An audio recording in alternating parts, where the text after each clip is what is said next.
강미숙 회장의 차량 안. 비서가 걱정스럽게 물었습니다. 회장님, 정말 혼자 가시겠습니까? 미숙은 창밖을 바라보며 고개를 끄덕였죠. 강태준 전무 쪽에서 회장님 차량을 추적하고 있습니다. 오늘 제보자가 위험해질 수 있습니다. 알아. 그래서 대중교통을 이용하는 거야. 미숙의 목소리는 단호했습니다. 차에서 내린 미숙. 평범한 코트 차림으로 버스 정류장에 섰습니다. 새벽 6시 버스 안. 10,000원이었습니다. 땀을 뻘뻘 흘리는 할머니 한 분. 70살은 넘어 보였어요. 그때 젊은 청년이 주저없이 일어났습니다. 할머니, 여기 앉으세요. 아이고, 고맙네. 청년이 손잡이를 잡는 순간 왼손등에 선명한 흉터가 드러났습니다. 달 모양이었죠. 뒤에 서 있던 미숙의 동공이 흔들렸습니다. 20해 전 기억. 3살 아들의 작은 손. 뜨거운 물에 데였던 그날. 왼손등에 생긴 달 모양 흉터. 쿵, 미숙의 핸드백이 바닥에 떨어졌습니다. 할머니는 청년의 흉터를 보고 눈을 크게 떴습니다. 그러다 고개를 저었어요. 설마.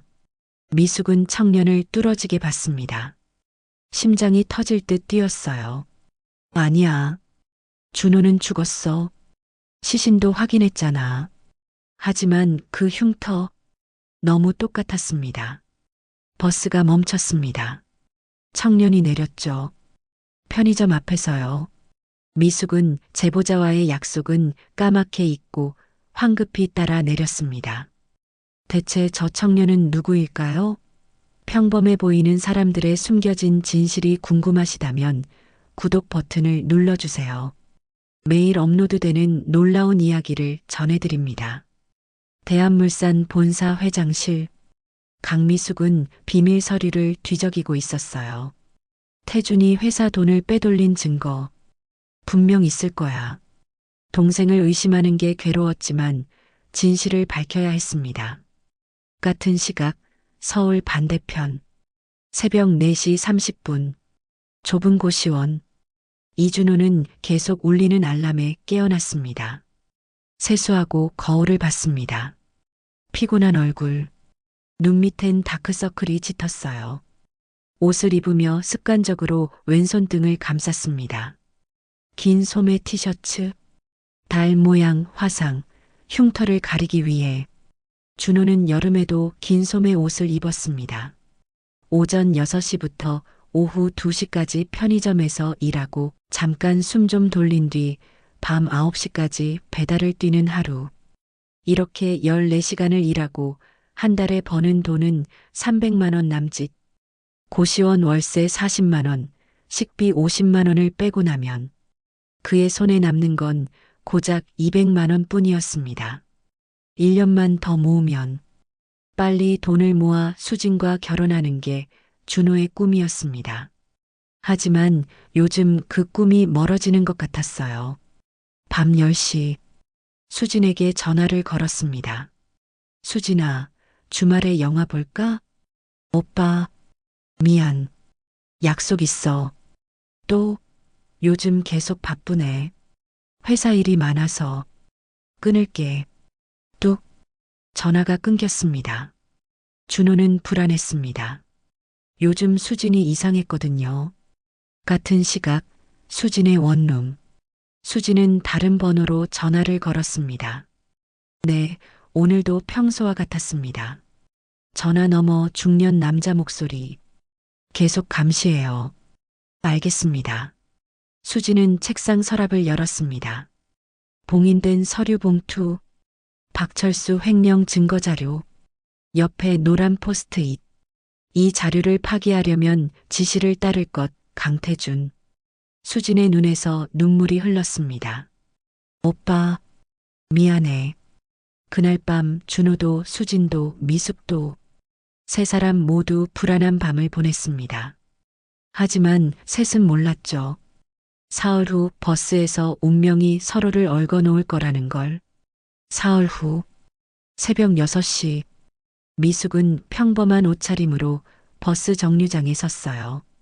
차량 추적을 피해 제보자를 만나려고요. 버스가 왔습니다. 10,000원이었어요. 다음 정류장. 할머니가 힘겹게 올라탔습니다. 최영숙, 70살. 청소 일을 하러 가는 길. 좌석이 하나도 없었죠. 그때 젊은 청년이 벌떡 일어났습니다. 할머니, 여기 앉으세요. 아이고, 고맙네. 자네 참 착하구만. 청년이 손잡이를 잡았습니다. 왼손등에 달 모양 흉터가 드러났죠. 할머니의 눈이 그 흉터에 멈췄습니다. 가슴이 철렁했어요. 저 흉터? 설마. 하지만 27년 전 일. 확신할 순 없었죠. 뒤에 서 있던 미숙도 그 흉터를 봤습니다. 심장이 멈추는 것 같았어요. 20해 전 기억. 돌잔치 날 뜨거운 물.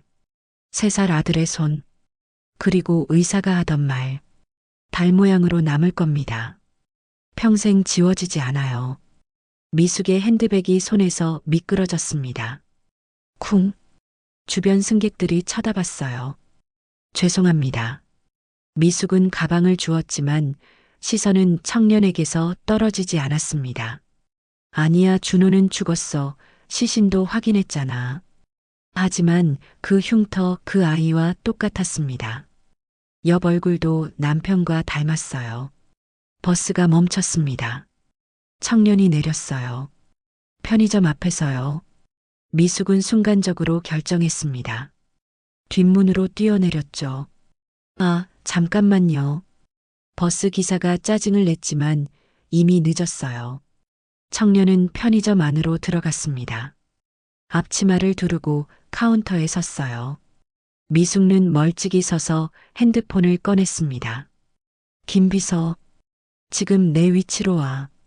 이 편의점 남자 알바생 신원 조회해. 조용히. 절대 태준이 모르게. 회장님 무슨. 묻지 말고 해. 급해. 미숙의 목소리는 떨리고 있었습니다. 전화를 끊고 편의점 유리창 너머로 청년을 봤어요. 물건을 진열하는 모습. 그때 왼손이 다시 보였습니다. 미숙의 눈에서 눈물이 흘렀습니다. 준호야. 정말 너니? 버스 안. 할머니 최영숙은 여전히 생각했습니다. 아까 그 흉터 혹시 27년 전 그 아이. 하지만 고개를 저었어요. 내가 나설 순 없어. 창밖으로 해가 떠올랐습니다. 뭔가 큰일이 시작되고 있었어요. 이틀 후 저녁, 준호는 배달을 마치고 돌아가는 길이었습니다. 핸드폰이 울렸어요. 수진이었죠. 오빠, 수진아, 내일 시간 돼? 미안한데, 회사 일이 많아서. 우리 언제부터 이렇게 됐어? 만나자고 하면 계속 피하고. 오빠, 나 생각할 시간이 필요할 것 같아. 뭐? 무슨 소리야? 우리 관계에 대해서. 미안. 끊을게. 뚝. 준호는 그 자리에 멈춰 섰어요. 무슨 일이 있는 거야? 다음 날 저녁. 준호는 결심했습니다. 수진의 회사 앞에서 기다렸어요. 6시. 수진이 나왔습니다. 하지만 집 방향이 아니었어요. 준호는 멀찍이 따라갔습니다. 어두운 골목길.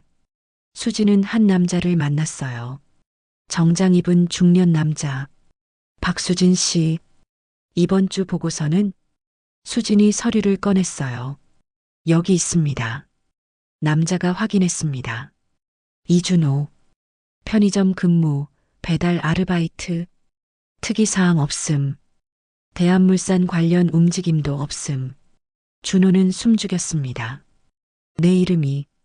왜? 계속 감시하세요. 남자가 두툼한 봉투를 꺼냈죠. 이번 달 300만 원.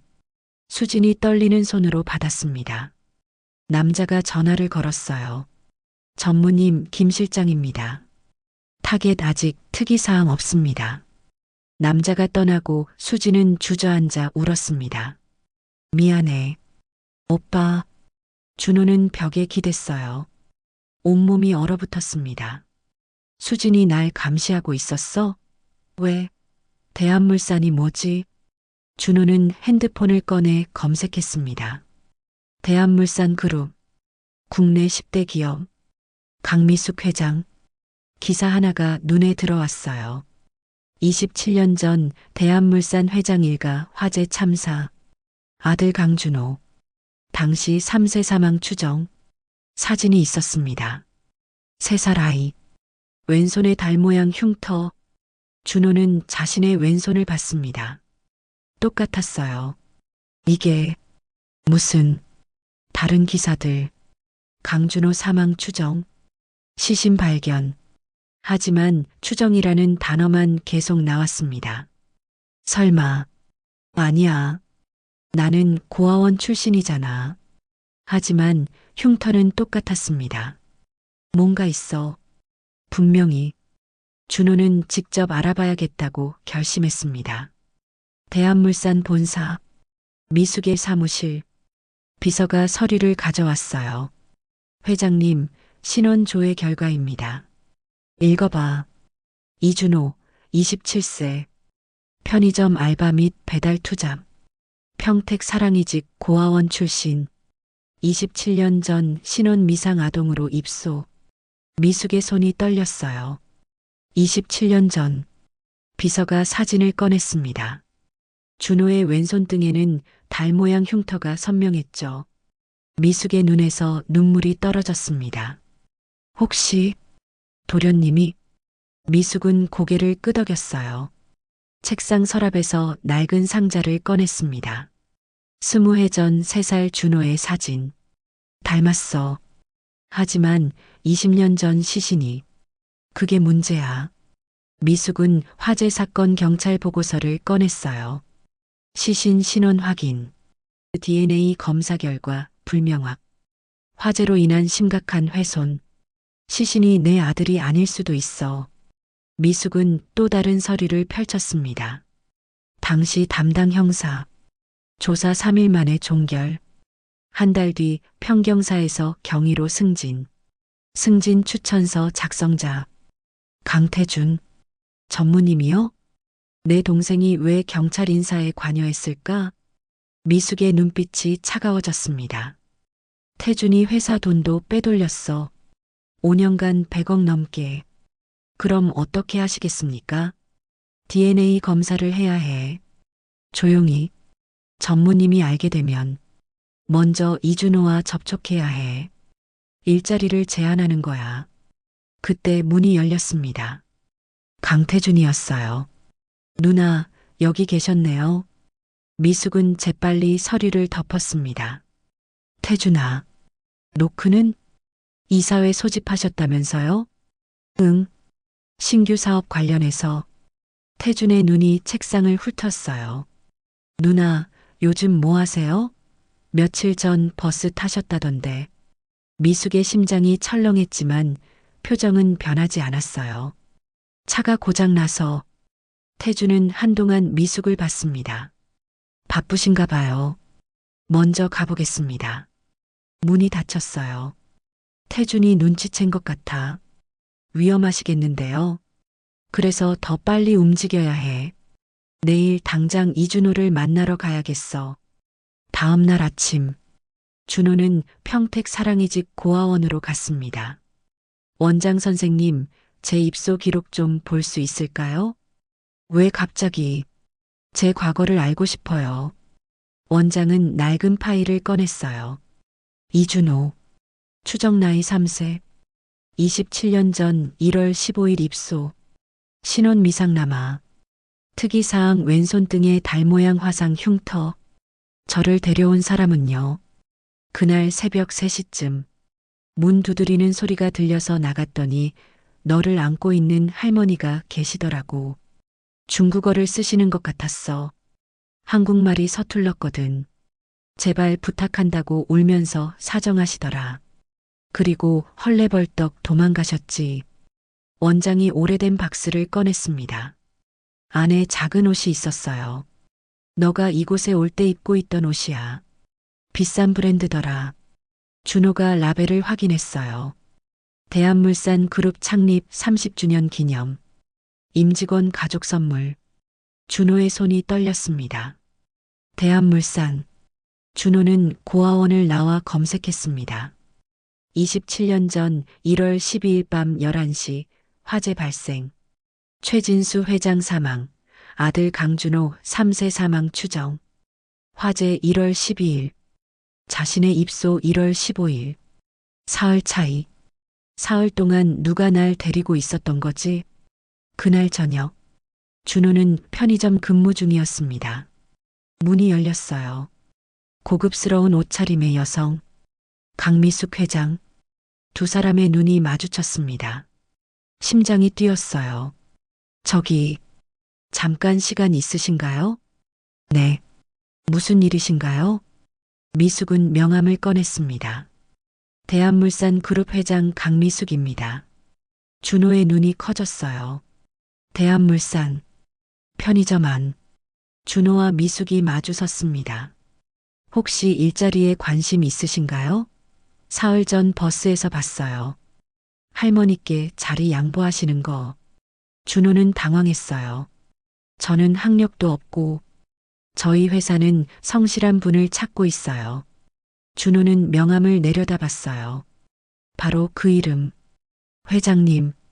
혹시 27년 전 화재 사고. 미숙의 눈이 커졌어요. 어떻게? 제가 조사를 좀 했습니다. 준호는 핸드폰을 꺼냈어요. 캡처한 기사. 미숙은 숨을 멈췄습니다. 제가 혹시 그 사건과 관련이 있을까 해서요. 준호는 왼손을 들었습니다. 달 모양 흉터. 미숙의 눈에서 눈물이 흘렀어요. 그 아이가 제 아들이에요. 20년 전 화재로 죽었다고 생각했어요. 미숙은 오래된 사진을 꺼냈습니다. 3살 준호. 똑같은 흉터. DNA 검사를 하고 싶습니다. 당신이 혹시 제 아들일지도 몰라요. 준호는 망설였습니다. 하지만 저는 고아원 출신이에요. 알아요. 그래도 확인만 하고 싶어요. 준호는 미숙의 눈을 봤어요. 알겠습니다. 이틀 후 대학병원. 두 사람은 친자 확인 검사를 받았습니다. 특급 처리 부탁합니다. 일주일 안에 결과 나올 수 있나요? 알겠습니다. 주차장. 멀리서 한 할머니가 이쪽을 바라보고 있었어요. 최영숙. 준호의 왼손을 뚫어지게 봤죠. 맞아. 그 아이야. 27년 전 그날 밤. 불타는 저택. 아이 울음소리. 구출. 할머니는 발을 때려다 멈췄습니다. 내가 나서면 안 돼. 불법 체류자. 돌아서며 눈물을 흘렸어요. 미안하다. 준호와 미숙은 헤어졌습니다. 결과 나오면 연락드릴게요. 네. 기다리겠습니다. 핸드폰이 울렸어요. 수진이었죠. 오빠, 만나야 할 것 같아. 할 말이 있어. 오늘 저녁 7시에 보자. 준호는 불안했습니다. 대한물산 본사. 태준의 사무실. 전무님, 이준호가 회장님과 병원에 다녀왔습니다. 태준은 책상을 쳤어요. DNA 검사. 결과가 나오면 끝입니다. 더 이상 기다릴 수 없어. 박수진을 불러. 1시간 후. 수진이 들어왔습니다. 마지막 일입니다. 태준이 봉투를 꺼냈어요. 5천만 원이에요. 이준호를 경기도 외곽 창고로 유인하세요. 오늘 밤 10시. 수진의 얼굴이 하얗게 질렸어요. 끝나면 아버지 서류 돌려드리겠습니다. 수진은 눈물을 흘렸습니다. 할게요. 복도를 걷는데 다리에 힘이 풀렸어요. 오빠, 미안해. 하지만 수진은 결심했습니다. 준호에게 먼저 고백하기로. 저녁 7시 카페. 준호가 먼저 와 있었어요. 창백한 얼굴에 수진이 들어왔습니다. 오빠, 사실은 나 누군가한테 돈 받고 오빠를 감시했어. 수진의 눈에서 눈물이 떨어졌습니다. 뭐? 미안해. 우리 아버지가 회사 돈을 횡령했어. 증거를 갖고 협박했어. 오빠를 감시하지 않으면 고소하겠다고. 누가? 강태준. 대한물산 전무. 준호는 주먹을 쥐었어요.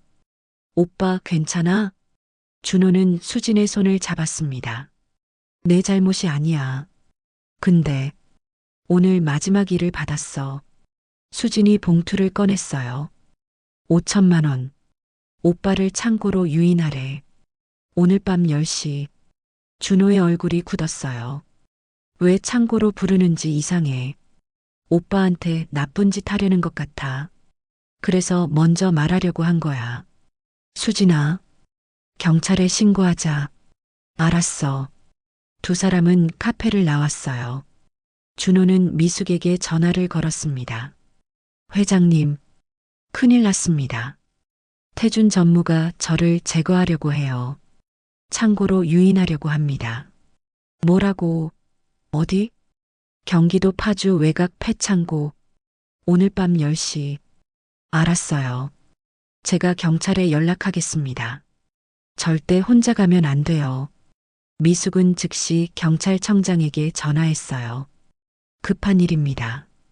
오늘 밤 10시 파주 외곽 폐창고에서 살인 시도가 일어날 겁니다.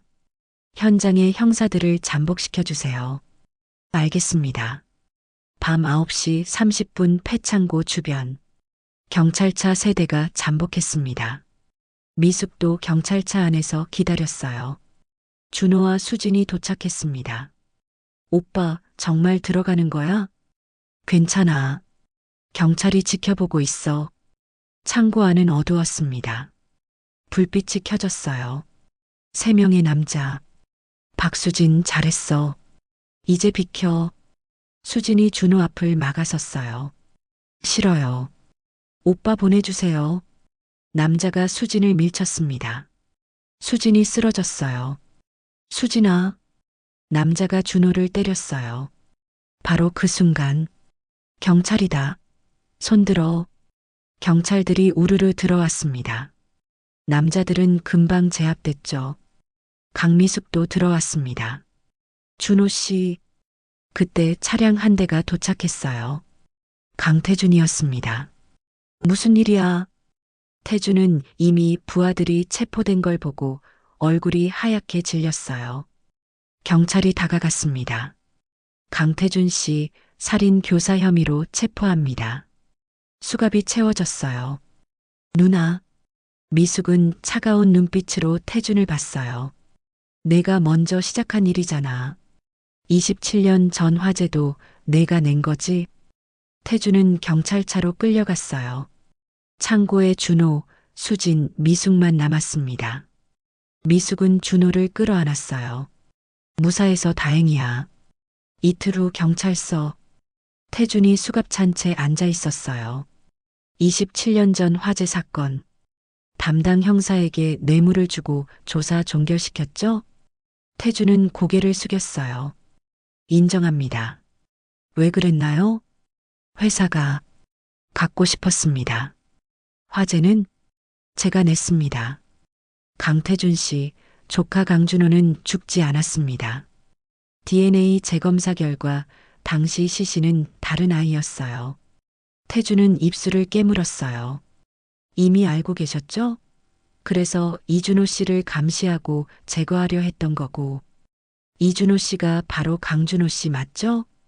이제 모든 증거가 확보됐습니다. 태준은 고개를 떨어뜨렸어요. 27년간 숨겨왔던 모든 게 무너지는 순간이었죠. 대기실에 있던 준호와 미숙에게 형사가 다가왔습니다. 회장님, 결과 나왔습니다. 미숙은 떨리는 손으로 봉투를 열었어요. DNA 친자 확인 검사 결과 일치율 99.99%. 결론 생물학적 모자 관계 확인됨. 서류가 손에서 떨어졌습니다. 준호야. 엄마. 맞죠? 그래. 내가 내 엄마야. 미숙은 준호를 와락 끌어안았습니다. 27년 만에 재회. 미안해. 늦게 찾아서. 아니에요, 엄마. 두 사람은 한참을 울었습니다. 그때 형사가 다시 다가왔습니다.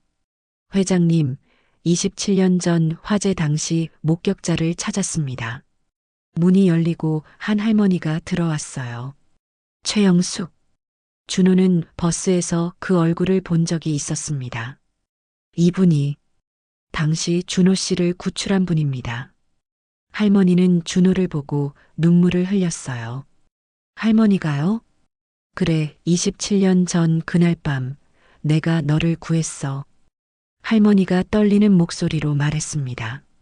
나는 중국에서 온 불법 체류자였지. 밤 11시쯤 불길이 보였어. 아이 울음소리가 들렸지.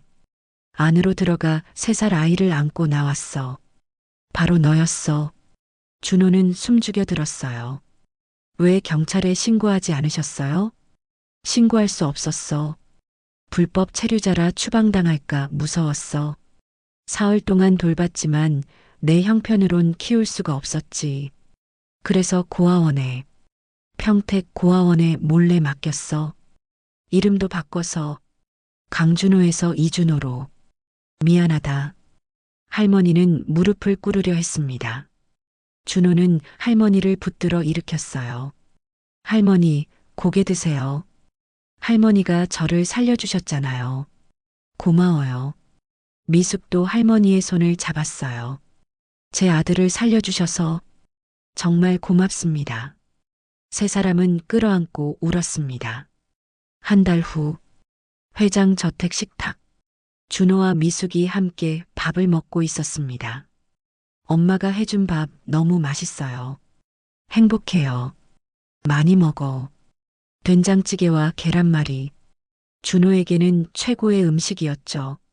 준호는 왼손 등의 달 모양 흉터를 쳐다보았습니다. 이 흉터, 이제 부끄럽지 않아요. 그래. 그게 널 찾게 해줬으니까. 미숙은 준호의 손을 잡았어요. 엄마, 사랑해요. 나도 사랑한다, 아들아.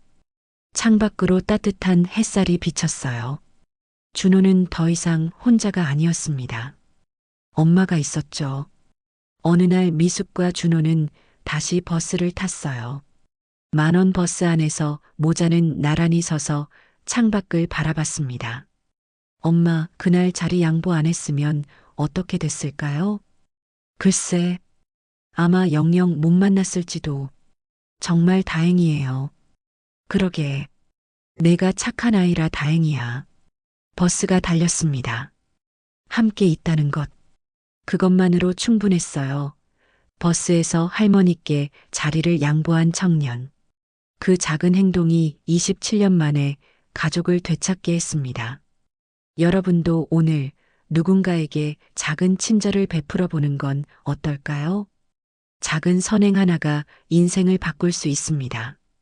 그 작은 친절이 기적을 만들 수 있습니다. 이런 감동적인 이야기가 좋으셨다면 구독과 좋아요 부탁드립니다.